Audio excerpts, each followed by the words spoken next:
Shoo! Shoo from here! Darn these animals. Emmanuel walked out to his porch and picked up the glass bottle of milk that had been left behind earlier that morning. Attached to it was the slip requesting the week's payment. Emmanuel grunted under his breath. It's like these people are raising the prices every day. Good morning, Mr. Alvarez. Here's the daily newspaper. The newspaper boy shouted out as he stuck the bundle in the fence and rode off on his bike. Emmanuel placed the milk inside before he locked up and squinted his way through the bright sunlight. What are you kids doing here, marking up the sidewalk? Go from here, and don't crowd in front of my house.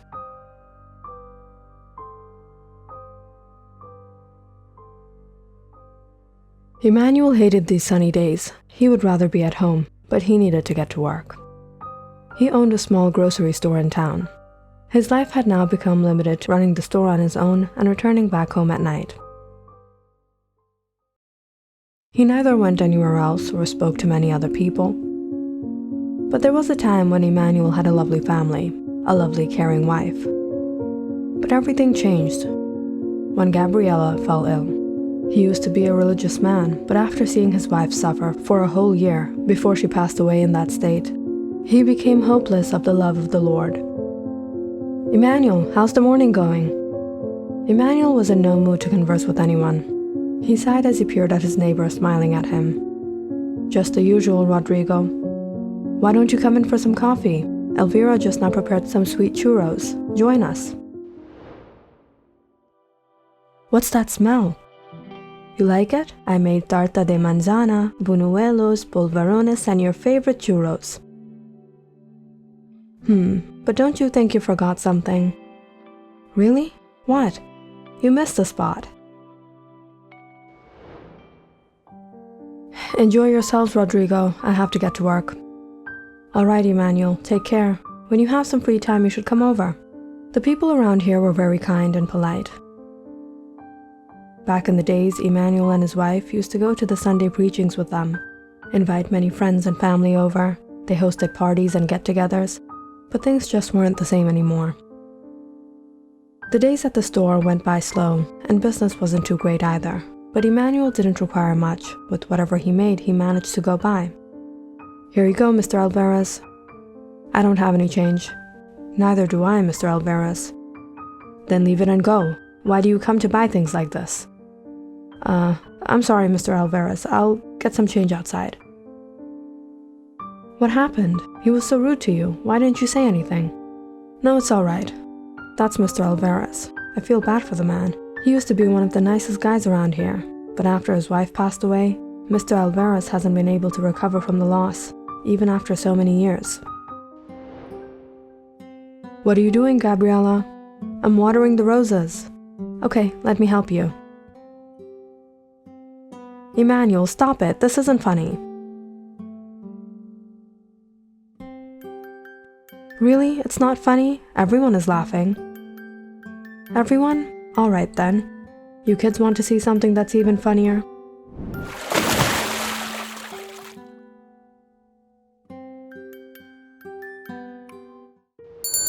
Emmanuel heard a voice call him as someone entered the store. It was Miguel, a close friend of his who lived nearby. Back in the days, they used to spend a lot of time together, barbecuing, watching the games, and sharing a drink. 2 muffins and 2 cups of coffee. Is anyone else coming? It's for the both of us. I'm sure you didn't have breakfast. That's all right, I don't have the appetite. Miguel sat by the counter as Emmanuel got him his muffin and coffee. How long are you going to live like this, man? When was the last time you ate a decent meal, had a good sleep? You're a mess. Life is going by. No, man, life can't go on like this. It's not just painful for you, but it's painful for those who care about you. The one who cared for me the most is no longer here. She was my everything. It won't be the same without her. Emmanuel, it's been 4 years. You need some closure. Just a little longer, Gabriella. The doctors are coming. Emmanuel, you have to let go. My time has come. No, Gabriella, don't say that. I love you, Emmanuel. I love you too, Gabriella. Emmanuel, Gabriella. Gabriella! In all the years that passed, Emmanuel still couldn't forget that heart-wrenching moment before Gabriella took her last breath. She wanted to say something to him, but she couldn't finish her last words. Emmanuel pondered on it all the time. What was it that Gabriella wanted to tell him? That's not how this world runs. I've lost the chance to have closure. She's gone forever. No, Emmanuel, there's still a way. There's this old house near Mount Peñalara. You've heard about it, right? No? What about it? There's a faith healer there. Maybe he can help you. Miguel, you know I don't believe in these things. There was a time when I did. If you would have told me about him when Gabriella was ill, I definitely would have gone. What didn't I try? But I've come to realize I was just a fool. If there was a Lord, my prayers would have been answered, but they weren't. Because there is no Lord. Emmanuel, perhaps this time it will be different. This man is not like the others. He lives all alone in that old house and studies the ancient scriptures. He doesn't take money from anyone.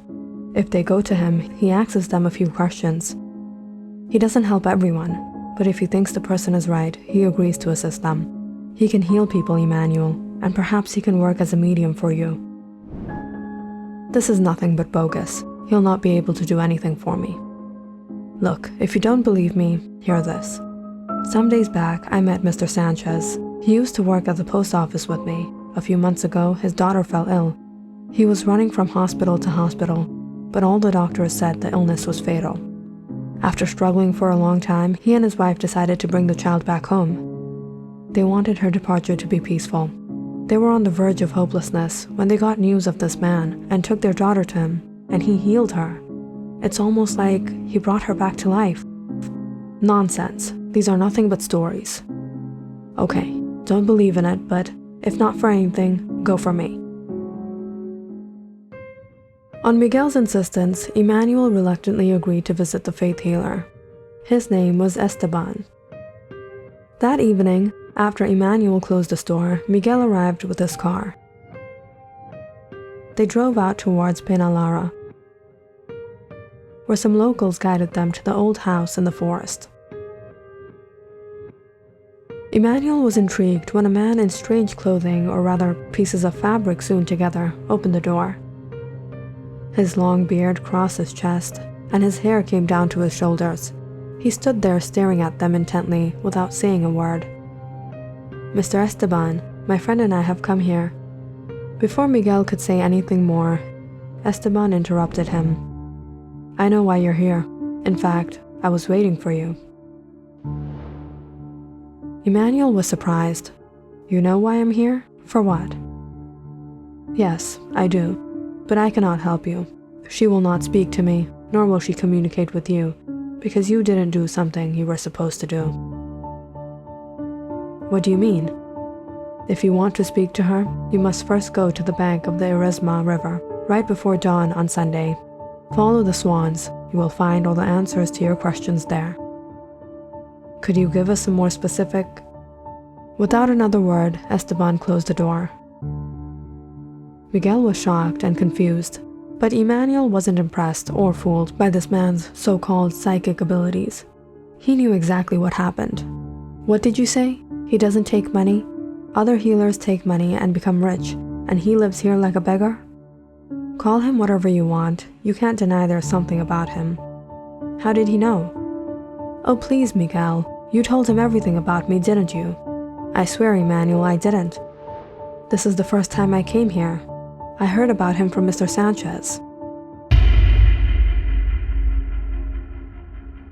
Feeling a little skeptic and intrigued by his encounter with this strange man, Emmanuel went to the bank of the Eresma River near dawn on Sunday. At this time, there was no one around. Clouds were swirling in the bluish-red skies. The swans swam out, shaking their feathers. Emmanuel walked down, enjoying the cool breeze,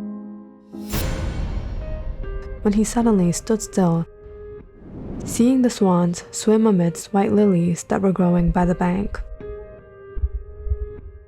Emmanuel's heart started to race. Was this why Gabriella wouldn't speak to him? Was this what he was to find? Close your eyes, I have a surprise for you. Emmanuel, this isn't another prank, is it? You'll find out. These feel like petals. You got me lilies. Oh, these are even more beautiful than the last. Not as beautiful as you, Gabriella.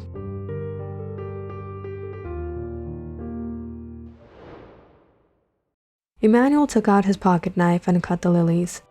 He used to give these very white lilies to Gabriella. But he used to buy them from the market, and these were fresh. Gabriella would love them. After a long time, Emmanuel was feeling happy. He took the bunch of lilies. He knew exactly where to go. The place where Gabriella loved to sit and watch the sunset right before attending the Sunday preachings, high on the peaks of Peñalara. As the sun rose, Emmanuel stood there holding the flowers. Would he be able to communicate with her? Would she speak to him? Sweetheart, are you there? Are you listening to me? I heard you don't want to speak to me. I'm sorry. Look what I've brought for you. I know how you love the smell of lilies. I remember how beautiful you used to look when you put them in your hair. Gabriella, please don't be upset with me. This mistake won't happen again. I'll bring you flowers every day.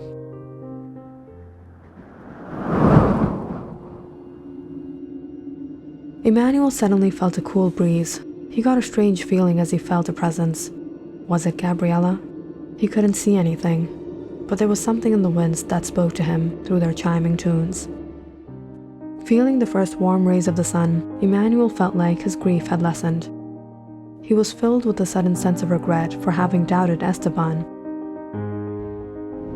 Emmanuel immediately returned to town, where he bought a basket of fruits, and with the bunch of lilies, he traveled all the way to the old house again and knocked on the door. Upon seeing him and what he brought, Esteban nodded. Now you have come to your senses. Mr. Esteban, I've come to thank you. Please accept my gift. Esteban shook his head. No, first you will have to do something. Return to your home. Tonight, a visitor will come to you. He will be your guest. Take care of him for 3 days, and on the evening of the next day, bring him here with you. A visitor?